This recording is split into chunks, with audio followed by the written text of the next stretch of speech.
السلام علیکم ورحمۃ اللہ وبرکاتہ۔ محترم ناظرین، محترم سامعین، جب بھی نیا گھر بنتا ہے، کارخانہ بنتا ہے، تو بے شمار لوگ کال کرتے ہیں، میسج کرتے ہیں کہ حضرت دروازے پر کیا لکھوانا چاہیے،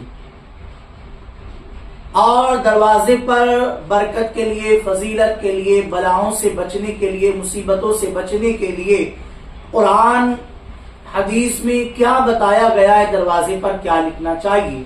تو سب سے پہلی بات تو یہ ہے کہ عام طور پر لوگ دروازے پر جو چیز لکھواتے ہیں وہ لکھوائیں تو انسانی قد کی اونچائی پر لکھوایا جائے، تاکہ اگر کوئی انسان کھڑے ہو اس کی پیٹھ اس کی طرف نہ جائے، اور ایسی جگہ لکھوایا جائے کہ اس کا عکس بھی زمین پر نہ پڑے، اور ایسی جگہ پر فریم کروایا جائے، پتھر پر نقش کروا کے لگوایا جائے کہ جہاں پر بارش کا پانی بھی نہ آئے، ورنہ اس کے اوپر بارش کا پانی آئے گا، پھر وہ نیچے زمین پر نالیوں میں چلا جائے گا۔ تو ایسی جگہ پر لگائے جو تھوڑا باکس بنا لے اور باکس کے اندر لگائے، اور اس کی ریکھ دیکھ کرتے رہے، اس کی صفائی ستھرائی کرتے رہے۔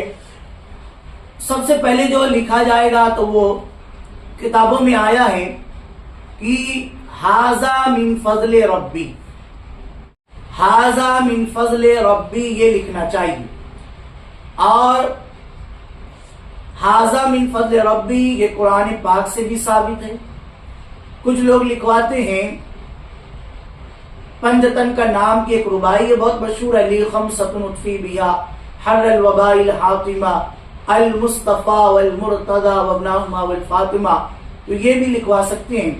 ایک بہت اہم اور بڑا وظیفہ ہے دروازے کی برکت۔ اگر بسم اللہ بابنا کسی پتھر یا کسی اور دھات یا کاغذ پر لکھ کر اپنے گھر کے دروازے پر لگا دیا جائے تو اس سے باذن اللہ بہت برکت ہوگی اور گھر کی بلائیں دور ہو جائے گی۔